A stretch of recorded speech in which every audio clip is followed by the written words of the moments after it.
tu aimes le plus dans ton métier, qui est assez riche? Qu'est-ce que tu aimes le plus? Ben, j'ai la chance d'être entrepreneur, donc je fais énormément de métiers en fait, hein. Il y a la phase immergée de l'iceberg, quand effectivement ben, les gens me voient en masterclass, et c'est vrai que j'adore, tu vois. Je commence en dansant sur Elton John, j'essaye d'interagir avec mon audience, j'essaye de décrocher des sourires, mais surtout j'essaye de leur apprendre des choses qui sont à mes yeux essentielles et je sais que ça va énormément les aider. Donc j'aime ce partage. Et j'aime ce partage avec plein de publics différents parce que j'ai la chance d'accompagner des étudiants, j'ai la chance d'accompagner des entrepreneurs early stage et puis d'autres qui font des levées de fonds. J'ai la chance d'accompagner également des dirigeants d'entreprise, tu vois. Donc, j'aime cette variété dans les profils que j'accompagne. J'aime avoir un impact fort dans leur vie avec le contenu que je leur partage et je vois et je sais que c'est le cas. Donc ça, c'est une chose que j'adore.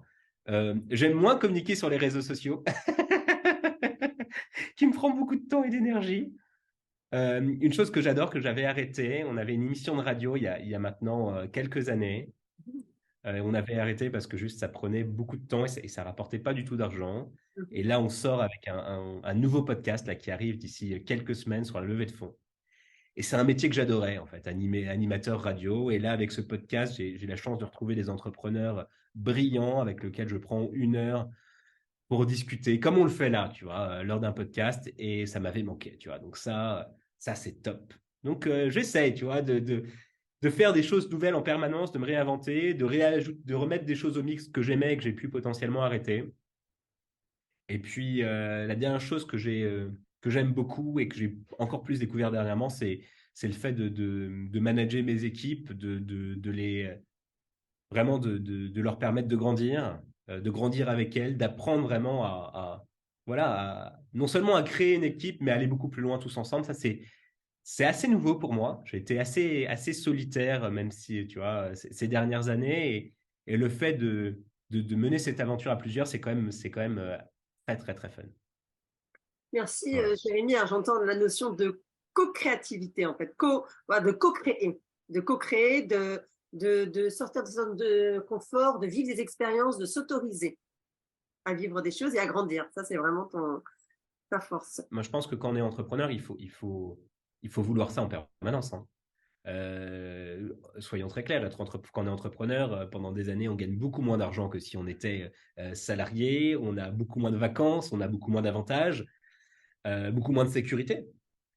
Par contre, non seulement le kiff, mais aussi ce qui fait la joie de ce métier-là, c'est qu'effectivement, on est beaucoup plus libre et surtout, on peut découvrir plein de nouveaux métiers, plein de nouvelles personnes, on peut grandir. Enfin, en tout cas, c'est vraiment l'idée si on veut réussir. Moi, c'est ce qui m'anime au quotidien en tant qu'entrepreneur, c'est d'apprendre des nouvelles choses en permanence, d'être à la page, de découvrir de nouvelles personnes et de me dépasser au quotidien. Ouais. Alors, merci. Tu as dit justement grandir si on peut réussir.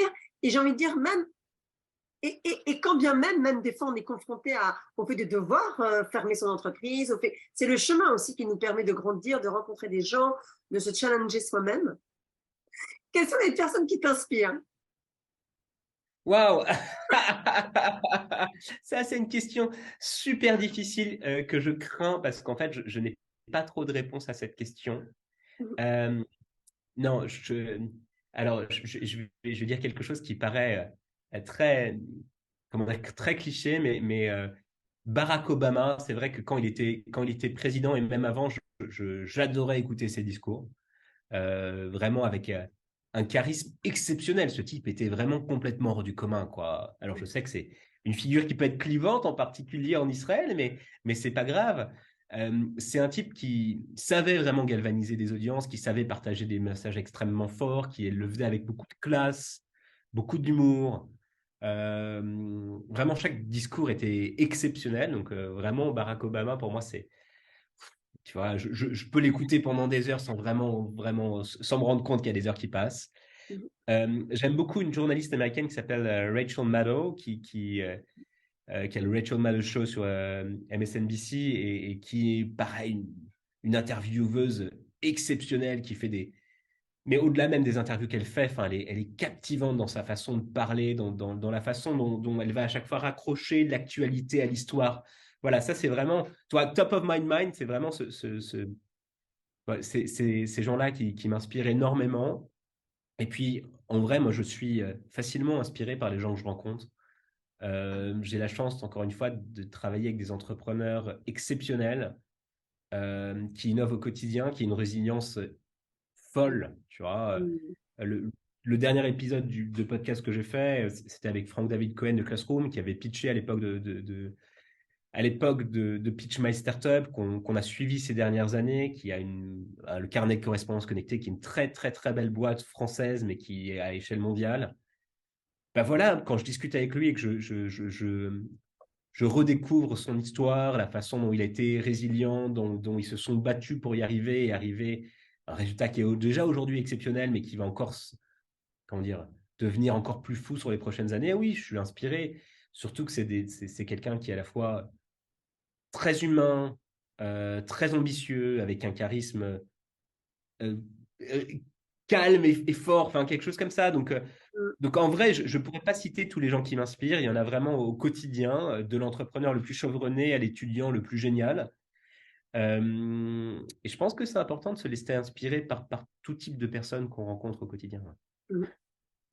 Merci, Jérémy. Ce que j'entends, c'est la notion de présence, c'est-à-dire être présent ici et maintenant pour justement s'inspirer et échanger avec les autres. Alors, une dernière question. C'est vrai que tu fais grandir les gens, voilà, tu les fais pitcher, avoir de l'aisance sur scène.